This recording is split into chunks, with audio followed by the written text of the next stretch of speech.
One of the wedge issues we talked occasionally about was being able to divide the coalition among the left and drive wedges between them. So as a purely political matter, but also as a heart matter, a conservative matter, a proper way of looking at the world in conservative thought, I imagine, is what if we were to be able to say to people that poverty was something conservatives really recognized and fought hard to eliminate.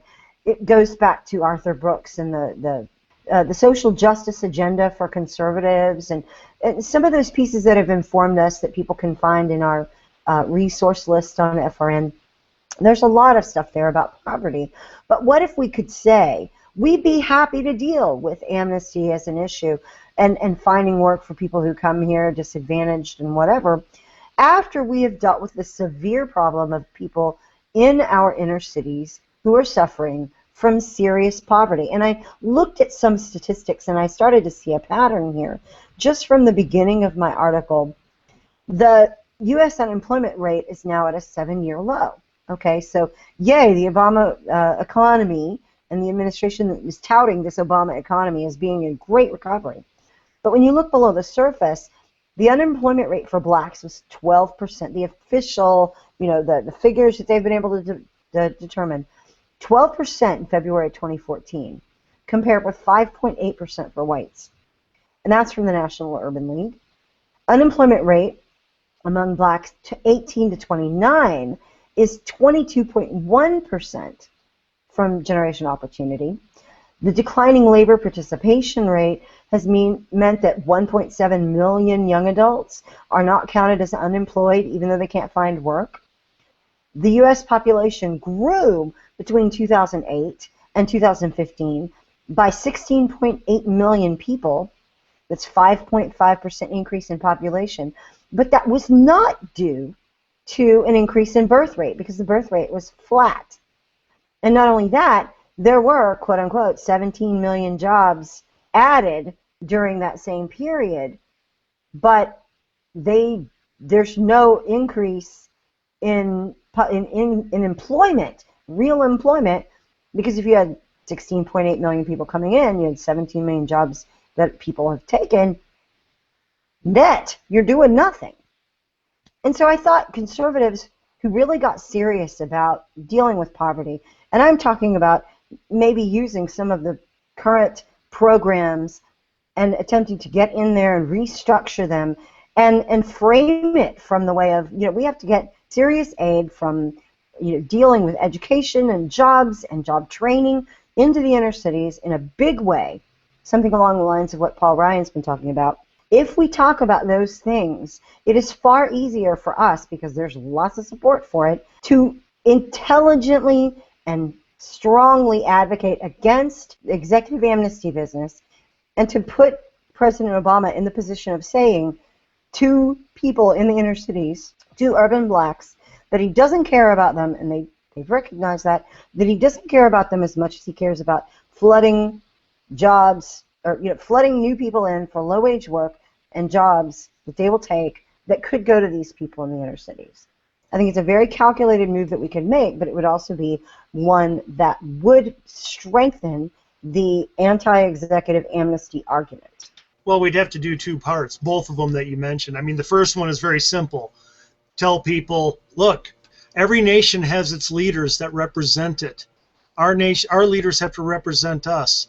Shouldn't we employ our own people before we employ the world? Is that asking so much? I think virtually everybody's going to say, well, yeah, that's reasonable. But that's going to ring empty if we are not also, on the right, aggressively investing in the inner city, in going to the inner city and saying, look, we want to employ you. We want to employ, not in Seattle, it's 15 an hour. Forget you're going to burn. But the rest of the cities, we want to employ you. We're excited about you. We want to give you jobs. Okay? But here's the problem. I give you a job at a reasonable rate. My competitor hires a bunch of illegals at a much cut rate, and I cannot compete against them. Help me compete against them. Vote against those who want illegal immigrants who want this kind of amnesty. Well, And it's not just you. Sorry, I was just going to say, it's not just you that can't compete. It's the workers who can't compete. They can't compete against somebody who is willing to take nothing off of the books. You know, somebody who's coming in and is willing to take far lower than the minimum wage off of the books just to get a job. That's the thing.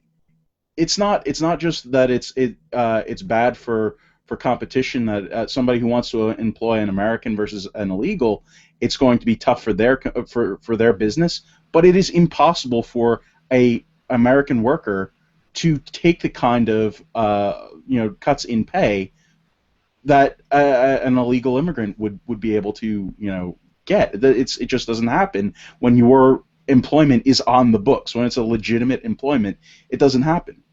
Right.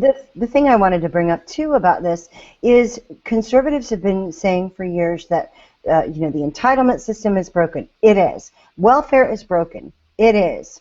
What we have to do is take those systems and turn them towards actually getting people out of poverty instead of letting the left continue to control them.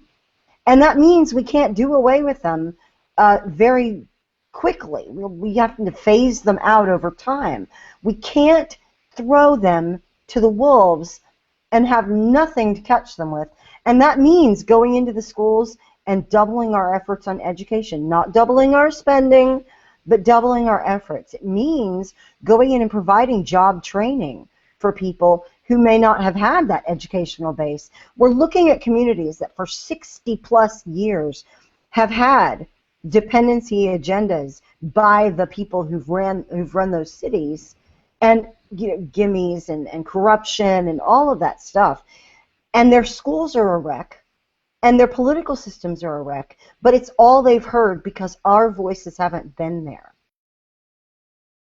Several of the legislators, including Jonathan Strickland, who I know, put signs that look sort of like the official signs that go on their office doors that said, the legislator's name and then former fetus.